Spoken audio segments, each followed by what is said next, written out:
Ok, salut les accro-récifales et bienvenue voilà, dans mon local technique. Je vais faire la description en direct de mon local technique.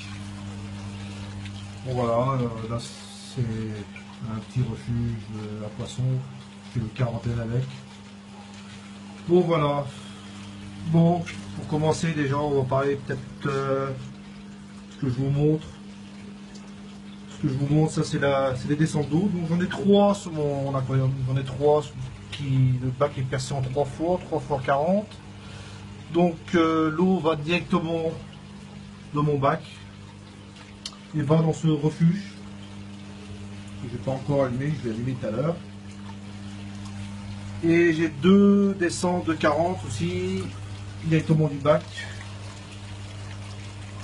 Et qui tombent dans des micro-bags. Voilà, j'ai deux micro-bags.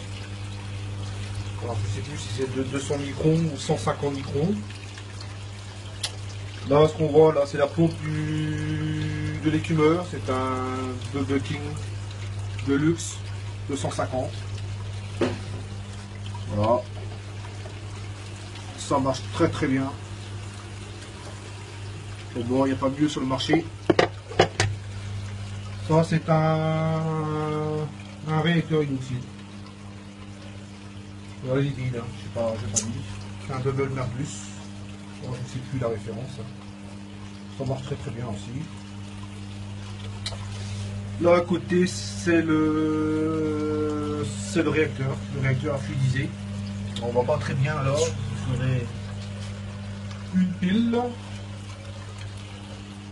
Je ne suis pas dans le coin. Une pile, pour vous montrer. Donc de là il y a 2 kg de zéolite. 1 kg de résine et 1 kg de charbon. Voilà, vous pouvez voir, au débit. J'ai une pompe de 500 litres dessus. Ici j'ai ma pompe de remontée, c'est une Fuval SP6, 13 000 litres pour 6 mètres de haut. Bon là je monte à 2,50 m à tout casser, donc c'est largement assez. Et là, c'est le Cyproax. Voilà, il y a 3 boîtes. C'est de la marque Artisou. Donc c'est prévu pour 700 litres normalement, c'est mis sur la boîte après. Bon voilà. Bon toute cette partie électronique c'est Aquatronica. Je gère le pH du bac, je gère le pH du rack, je gère la température, donc ça veut dire les 2 gros thermomètres là, ils sont stoppés, tout allumé quand il faut. Voilà, je gère. Ici encore, là il y a un tuyau qui est pas encore nouveau. Là c'est pour le groupe de froid, pour l'alimentation du groupe de froid pour l'été.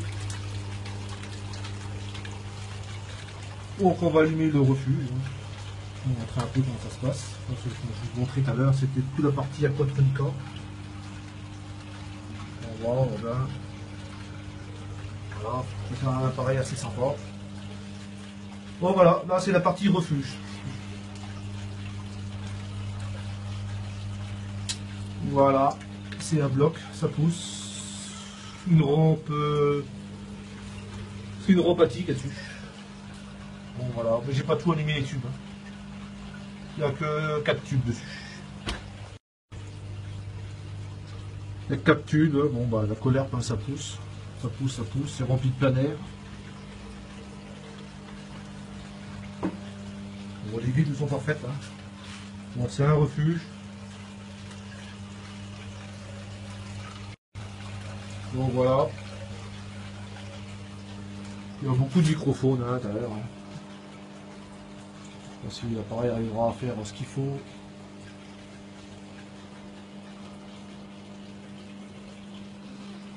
Bon, le refuge, en fait, il y a une couche d'épaisseur de sable. Hein. Bon, ça a été estimé à 5-6 cm.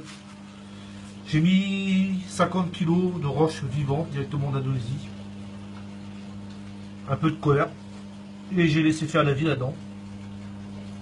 Donc il y a plein de choses. Hein. Il y a des copépodes, des Mi6, il y a des vers, il y a plein de choses.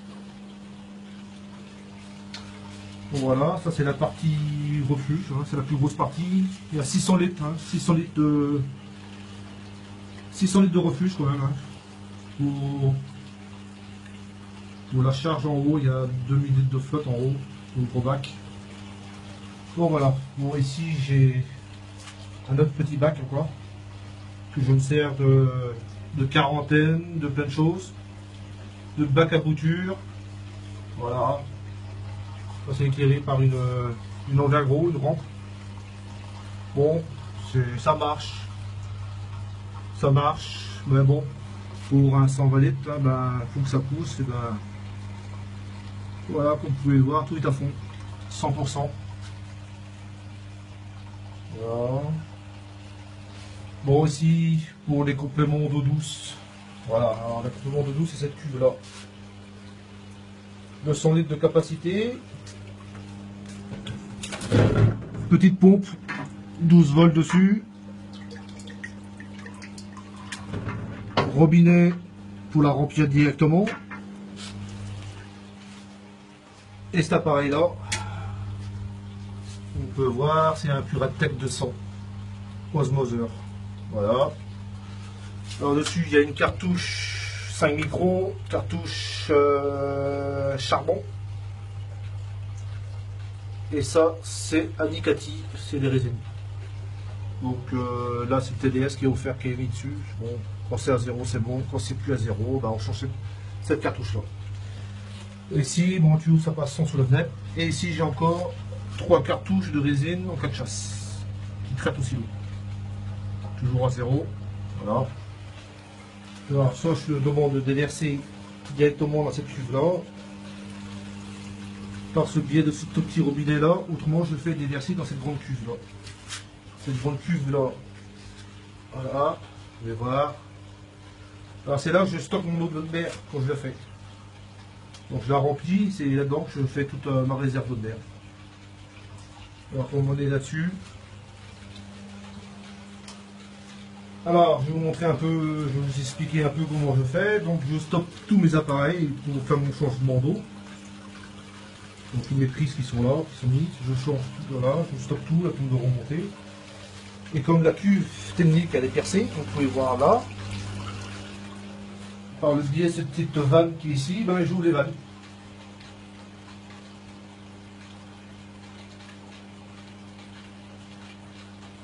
Voilà, voilà, voilà.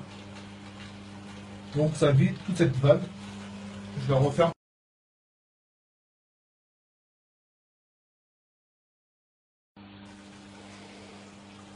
Donc je repars de nouveau sur cette partie technique. Plus de batterie, désolé.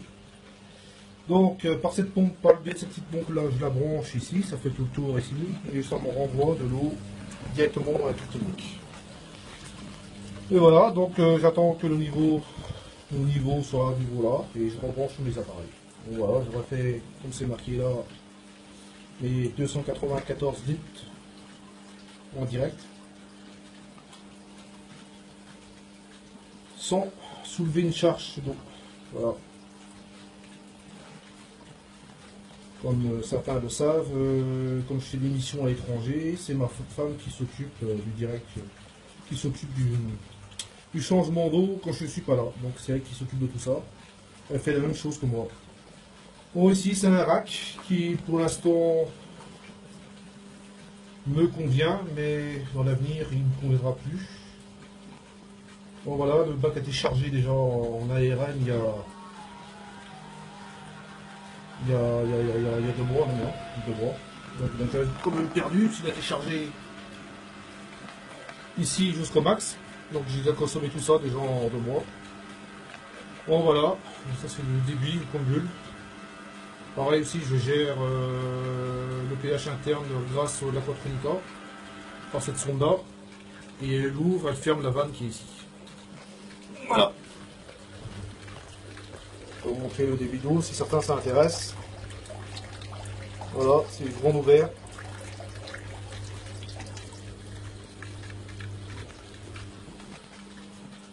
Donc après, bon, une bouteille de 10 kg à côté. Ça c'est de l'hydroxyde.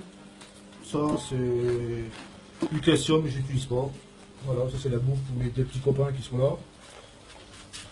Un beau poisson papillon et je dois avoir un strigosus aussi. Donc voilà, voilà, partie technique, j'ai rien oublié. Bon voilà, voilà, il y a tout plein de produits que je n'utilise plus non plus.